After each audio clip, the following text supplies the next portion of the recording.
right, everybody. Happy Friday. Hope you guys are ready to wrap up the week. But before you do, let's go over some stuff. Today was a day. It was a good one with the watch list again. Now, last night on the free watch list, I gave you 4 stocks. I usually give you 3. I gave you 4, thankfully, because I felt good about it. And the bonus stock that I gave you is the one that I traded. Nothing else really did anything.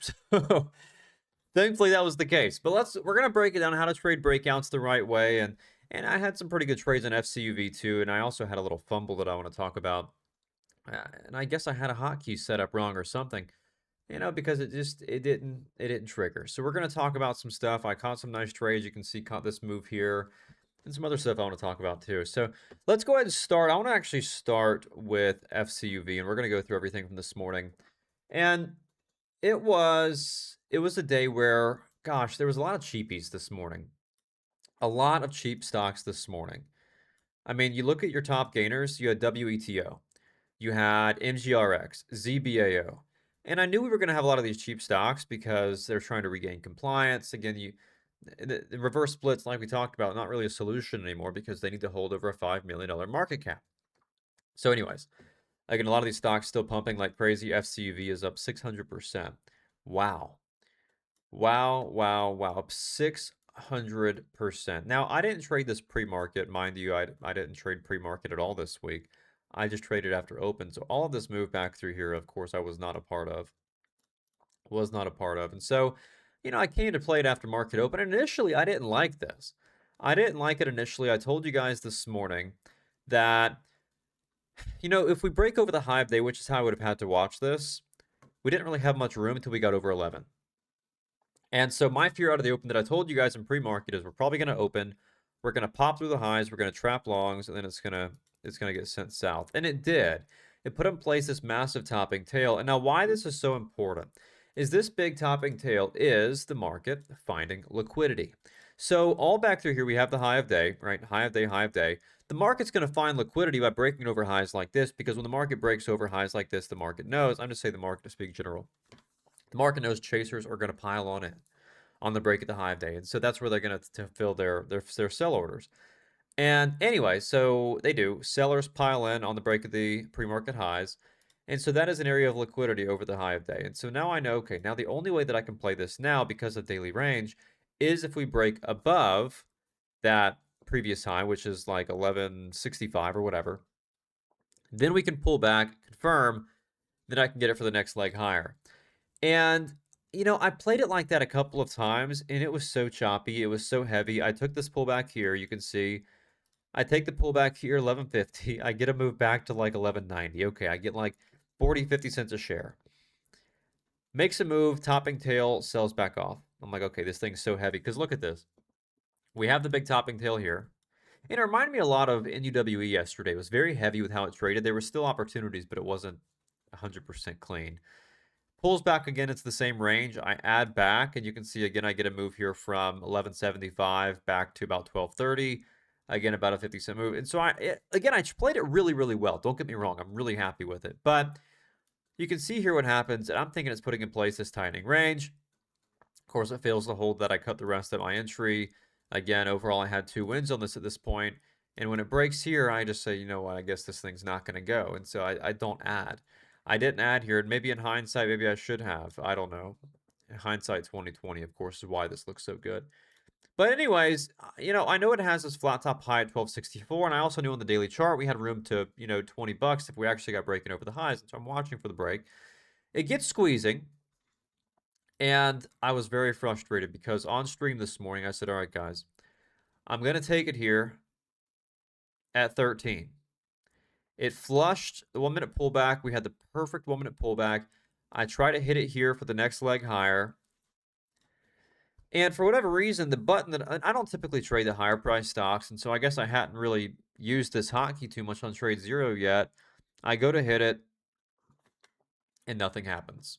And I guess I had it set up wrong. The key wasn't binded to the, so nothing happened. I said, oh crap, now it's squeezing without me. I try to chase it up higher with a different key. I take more size because I have to get filled.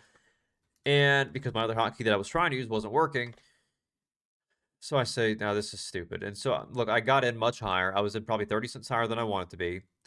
And so I just got out instantly. I said, you know what, this is silly, this is stupid. I missed the entry that I really wanted. I just have to let everybody else catch it without me. And they did. They did. I missed it. I missed it. The first leg I missed. And so on stream, of course, I'm like, all right, guys, I'm taking it here. And then my key didn't fire. My key didn't fire. So everybody else enjoyed the party without me. That's, you know, that's frustrating. Anyways, I still played it. I still played it. Thankfully, it flushed. I still got in a place that I felt comfortable taking it.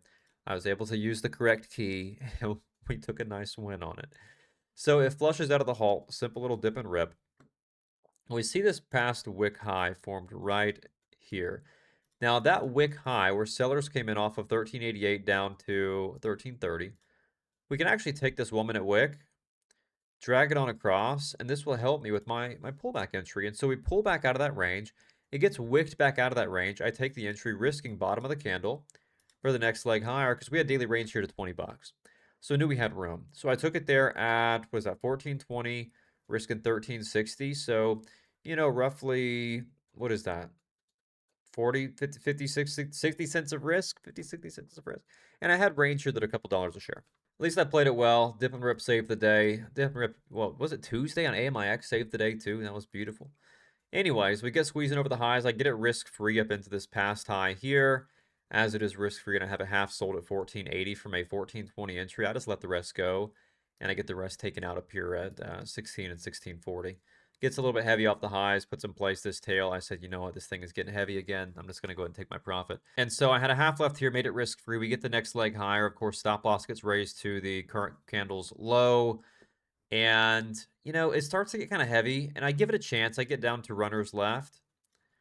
I get down to runners left off the highs, and, well, from here, I'm like, all right, well, I know I need it to hold. It's trying to put in place. Again, off the 9 EMA, I just want to see it respect. It's putting in place this sort of same tightening channel. Is it going to break back out? You know, are we gonna sell off? And unfortunately, it did sell off, and I sold the rest here above my entry. Thankfully, healthily above. I was in here at 1420 and sold the rest at 1530. So even my runners, I sold over $1 above entry. This thing was good. This thing was good. About $2 a share move, a little bit greater than $2, about $2 to $2.5 a share. So yeah, break even on this one. Took a nice win on this one, and I've got my 2 small wins back here too. So I did well on it. Now, MGRX.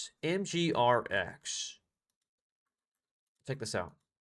This was good. This was from last night's watch list. Again, if you'd stay tuned to my free stock watch list, again, this is where this is from. I usually, and you know by now, I don't really trade cheap stocks. I typically don't trade penny stocks, but I do if they look good enough. And so it's a little bit easier for you to see on a 5-minute chart. I'll show you back here from pre-market what we had. A really classic setup where we have this tightening wedge going into the open, and I'm wanting to see it break over the recent high for the next leg. And I try to do it out of open. It wasn't the cleanest. I had 2 very small wins, and it was just super heavy. I'll tell you, this thing didn't trade the thinnest. It was pretty thick. 15 or 14.5 million share float. And so I ended up having to wait until we broke over this high, because this high clearly was not enough to make the cut. And so I'll show you in the 1-minute chart. We get zoomed back in here. And again, I took this simple pullback entry. Look at this. We broke over the highs here from pre-market. I took that first pullback. We pull back over the 9 EMA, and I take it. I do okay. 80 cents to 85. Now, as we break over this high here, topping tail rejection, I take my full exit here. Pulls back off the 9 EMA, and I try to add back off the 9 for that next leg higher, and it just looked heavy the whole entire time, which I sort of expected because we have the topping tail here, but I try to take it anyways, see if we could get the next leg. And you can see I had to trim so aggressively that it really didn't account for anything on that. So the first trade was good. Second trade pretty much break even. So as we come to retest those highs from pre-market, again, back to talking about areas of liquidity, we know we're going to have liquidity sitting at the highs from pre-market. And so what do? We wick off the high, wick off the high, wick off the high. And this is where I start to find this kind of interesting for pullbacks. So I try to get kind of aggressive on the first one. I try to take it up here on the breakout higher, and I try to 1-minute pullback for the instant resolution back up through $1 a share, because I knew once we broke $1, this was going to squeeze. This thing traded so thick, it did nothing. It did nothing. And so as you can see, I got right back out. I waited for a pullback, because you got to, when you have these thickly traded stocks, you have got to take pullbacks. You can't go trying to get aggressive on a breakout. I tried to, and clearly didn't work. So I got right back out. It wasn't doing anything. It was clearly not ready to make the move. And so it pulls back into this range, past high, again, where I'm able to take it. Pullback opportunity. Take it at 92 cents, risking off of 90 cents, right off the high. And I end up getting the move. Now, as you can see, again, it's so thick. I have a hard time reading price action. Even right now, we have like 50,000 shares sitting at 65 cents. So it wasn't the easiest to trade, but nonetheless, because of that, I got down to a half left beneath this high just because I couldn't tell what was happening. Whenever something is so thick, I can't really read what the heck is going on. Price action stinks. The level 2 is stacked. Anyways, a half left at 96 cents. Then I just let it go. Just let it go. I had a quarter left up into the halt and ultimately got down to runners left out of the halt, sold the rest of the way back down after we broke back down beneath the low. And so I had it from 92 to $1.18, runners left, sold the rest at $1.07, $1.08, and that was it. And it's just one of those things where I'm literally just trailing prior bar low. Boom, boom, forcing it to continue higher whenever it doesn't. I'm out of it. That's it. So wrap up the week with a pretty stress-free note. It is Friday. Again, FCUV, I didn't love it. I still traded it. I may do.